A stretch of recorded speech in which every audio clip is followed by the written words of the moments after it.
Yung assessment, kita nyo, hindi naman talaga wide yung ila ni Briggs, pero sige nga, smile ka. Yun, siguro ito yung ayaw mo, yung pag nagsasmile. Meron tayong muscles kasi dito sa, at saka dito. So, pointed na ganyan or ganun. Siguro po nagkakaroon ng konting tangos. Konting tangos. Nagtatangos siya. Sige. Parang magkakaroon ng bone. At sige, side view kang gano'n. Tingnan natin. 32 pa lang naman siya eh. Pero yung iba kasi, etong pull ng depressor muscle sa nose natin dito, pinupull niya itong tip na yan. So, lalagyan ko rin dito para ma-relax, para tumaas ng gano'n ng konti. Natawag doon liquid nose lift. Meron tayong muscle dito. Normally sa alar talks, ito lang nilalagyan natin.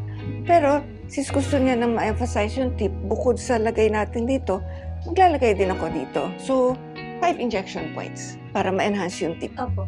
Dito, Yes. medyo sensitive lang talaga sa ilong. Ang feeling para kang nagpapa-inject ng pimple sa ilong. Sige, dahan-dahan natin. After ng procedure, wag ka munang humiga for 6 hours. Tapos, wag mong imamassage yung nose mo. And no exercise and sauna for 24 hours. After nun, normal na. You can come back 3 to 6 months to repeat the procedure. Okay, thank you, Doc. Welcome! Thank Yay! you.